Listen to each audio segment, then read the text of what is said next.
Yo, what's up guys, it's the ECOM Zone here. Today we're going to go through 5 important skills you need to succeed in dropshipping in 2023. Now you guys won't believe this, but this is actually my second take for recording this video. The first time I recorded it, I forgot to switch off the mute button on my mic. So yep, I was literally just talking to myself. So yeah, I've been actually dropshipping or in e-commerce for almost 4 years now. Have a team of 4. And I've always had this one brand, one company. I'm not that type to open one product stores or, ride the trend. I just stick to one niche store. Basically, essentially build my own brand. And now we're just focusing on apparel products. Because once you build a brand, people want to wear your clothes. So yeah. The first important skill you need is to nail down on your marketing and sales. Essentially, e-commerce is one is your product, researching skills, and the other one is knowing how to sell your product, how to market it, how to push it out, how to tap into your users' desires. What are their problems? How can you solve it with your product? And this is all to do with your copywriting skills, how you advertise on Facebook and Instagram ads, or even TikTok ads. I've never used TikTok ads, but I know a lot of people have seen success with them. I just know that people on TikTok are very smart. Like, the second someone finds it on Amazon, literally everyone is spamming it. They're literally gonna be like, you can find it cheaper on Amazon, you can find it cheap. So that's why I try to avoid TikTok ads. Next is content creation. This is another important side to your business, is regularly upload organic content across your social media. For me, Facebook, Instagram, TikTok, Pinterest, and YouTube. All organic content, videos, and images. I also run giveaways and stuff like that. Next is email marketing. So there's 2 types of email marketing. The first one is the automated emails. So your abandoned carts, your welcome email flows, a lot of flows. I did make a video on this, so you could go check that out. And the other side of email marketing is your mass email campaigns that you send out once or twice a month to your email list. And I've grown mine to about 80,000 users now on our newsletter. So we send that out twice a month, and we actually generate sales from them. Next is understanding the desires in your market, or the potential desires there. If one person has a desire for something, just bet there are tons of people with the same desires. It's just like how people have back pain. Everyone wants to resolve how they can fix their back pain. So yeah, that's basically understanding desires. Analyzing the market and trends. So the market is always changing, and you also need to be smart at analyzing this market, understanding trends. For me, I don't really ride the wave of trends. Like, some people jump on a trend of fidget spinners, but then after a while your sales are gonna die down. So what you need to do is open a toy shop or something that sells fidget spinners and other toys or other fidgety things that people can buy, and that's how you create a niche store. For me, I avoid these one product stores. I'm trying to build a brand out here that lasts for a long time. So writing great leads depends on the awareness of the customer. So there's 2 books I recently read. One is The Great Lead, and the second one is Breakthrough Advertising. And I'm pretty sure both of them are the same. I mean, I'm halfway through Breakthrough Advertising, and they mention the same thing. And it's all about the headline, how you're hooking your customers with that first headline. And it really depends on how aware your customers are with your product and brand. So if they're totally aware of your brand, then they're loyal. If they're unaware, then they're just someone on the streets or someone on Facebook that you're advertising to. And there's a timeline for this, and how you write to them is very different, as seen in this scale here. So indirect, if they're unaware, you tell them a story that they can relate to. If they're problem aware, so they understand the problem, they're having back pain, but they don't know the solution. So you make proclamation. Solution aware, then there's a big secret, problem solution. Then if they know your product, then it's a promise, you're guaranteeing something. And then if they're loyal, then offer a discount. So yeah, this scale varies on how you write your copy. So yeah. Next is social media marketing. And that's really just content creation, essentially, is marketing your products all over social media. And then writing blogs. For me, I enjoy selling my products, and one question I get asked a lot is, how do I find a product to sell? And for me, I like to sell something that I like. And I know like passion is quite a bullshit word, but I'm very passionate about what I sell. I can write about it all day long. I could upload products for it all day long. I could upload all day long. I won't get tired of it. Whereas someone who's like bored of their product or not interested in their product, you're gonna get tired very soon. I'm telling you now, it's just very tiresome. So yeah. Part 2.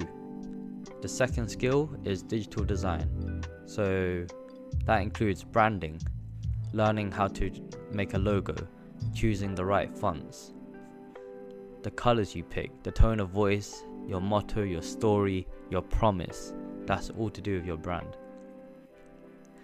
User experience and user interface design is all to do with how your journey, with how the customer enters your website from your ads, and how that journey goes, how it flows. So they're gonna open a homepage. How does it go to your product page, then the checkout, and then they pay? And then what else do they receive from your company? Do they receive emails, etc.? And that's all to do with the user experience and the user journey. And the user interface is making it look nice so that the customer wants to come back again and again. Content creation for your store. So something as simple as a banner for your homepage or product images. You're going to need basic Photoshop skills to edit these. And if you don't, then you're going to have to pay someone, and that's more cost.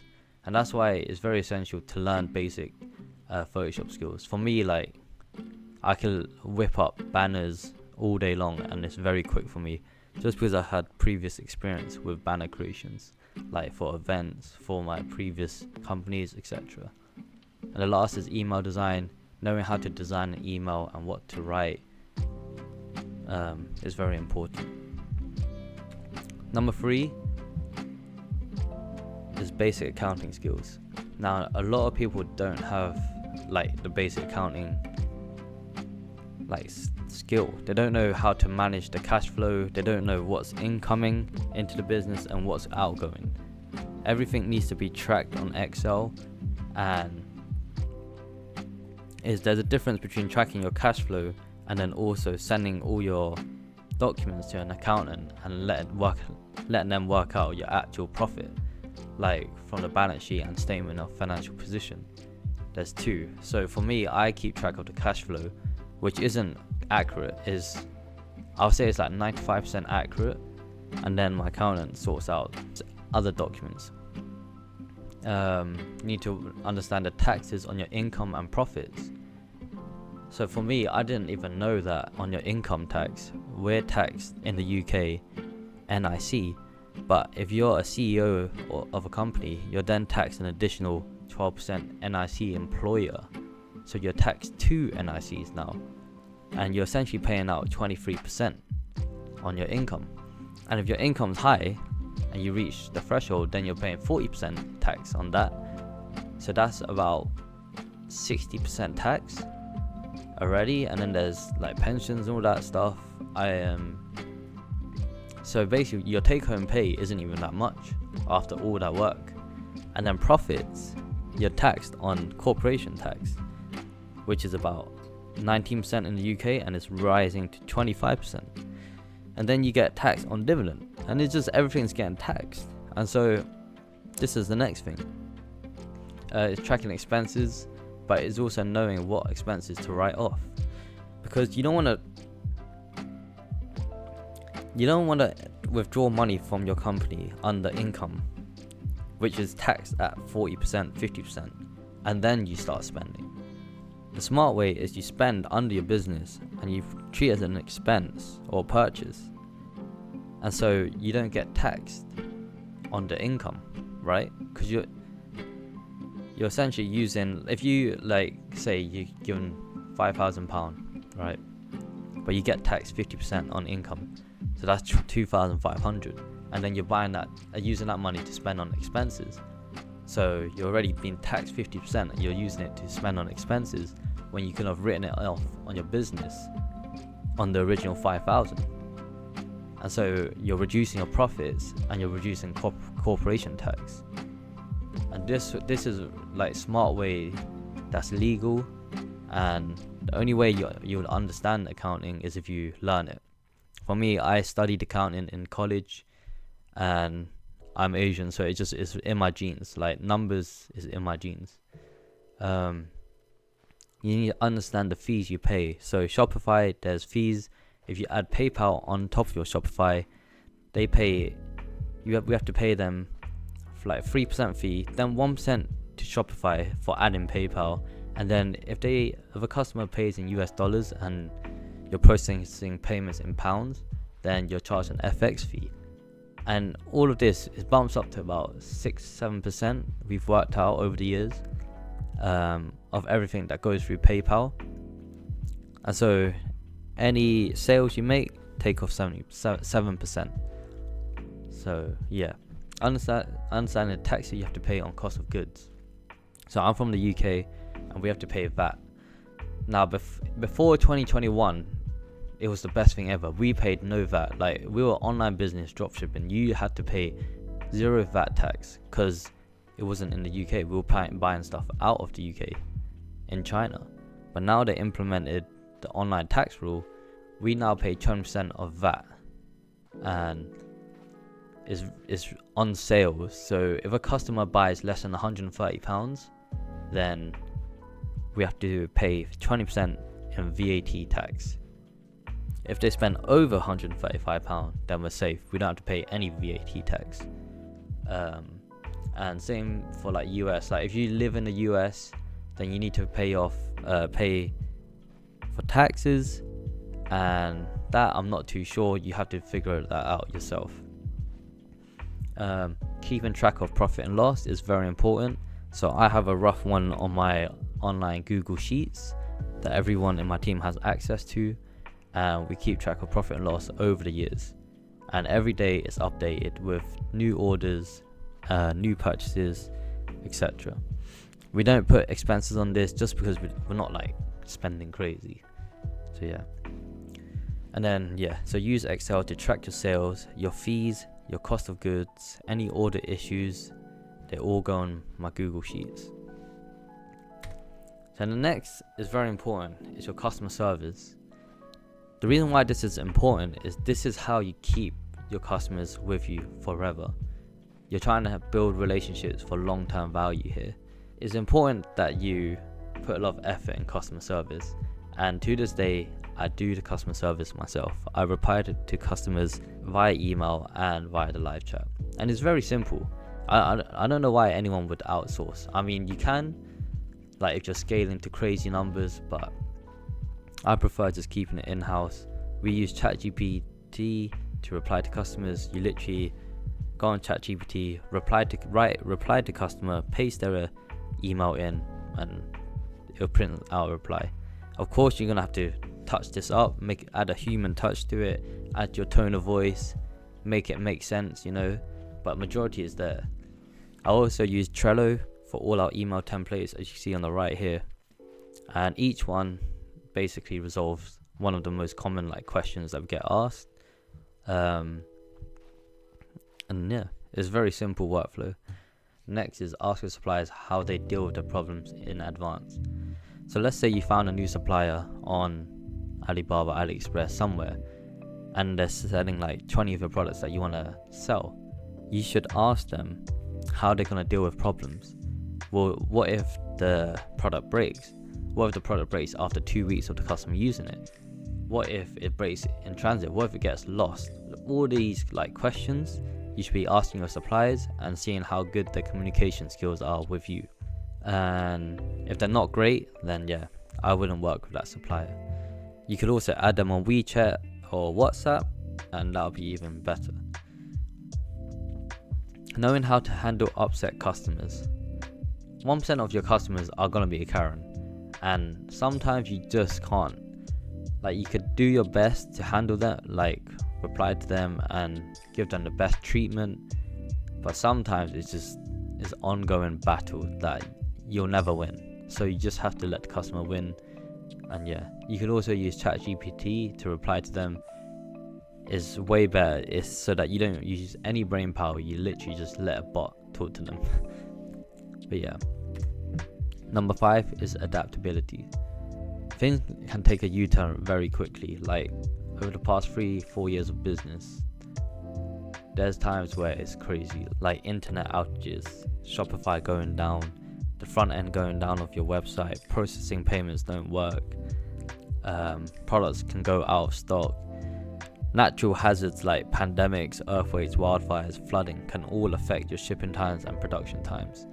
When COVID first happened, there was a period in about July. This is the first year of the pandemic, and I had customers waiting for a month. I replied to them all. A month gone by, now it's 2 months. Now remember, when you can't know how long delays are, because this is the first time it's happened. Like, we thought, okay, a month, they can ship it out. No planes were ships were moving. 1 month became 2, 2 months became 3, and then it started shipping out. I had to deal with about 50 emails a day. It was crazy. You just have to adapt. You got the problem, you solve it. You can't stress over it, you just have to get over it. You need your mindset to be finely tuned so you could solve your problems effectively and efficiently. Next, meta ads, algorithm updates. Like meta ads, the amount of updates they've been doing like this year has been crazy. Like every quarter they update something, or policy changes, or like EU stops them from collecting data, something like crazy like this. It affects your ads. You just need to learn how to deal with it. And ads can suddenly stop working. So we had times where ads have been working great for 2 months. The start of the next month, they just stop working. They literally just die. And when this happens, usually when you duplicate the campaign, or adjust the budget, or you adjust the copy, or you do something to it, it'll fix up again. Next is being able to find trends in the market. So like when we do apparel products, if there's a trend on Netflix or something, jump on it and sell products or make products that's related to that trend.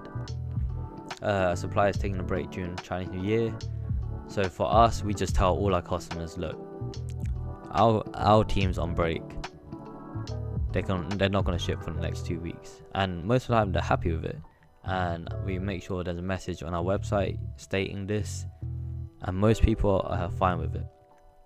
And that's basically about it. These are the top 5 skills that I would recommend everyone pick up on if they're going to start e-commerce. I hope you enjoyed this video, found it informative. If you've got any questions for me, just let me know. But yeah, thanks for watching. Like and subscribe. Peace.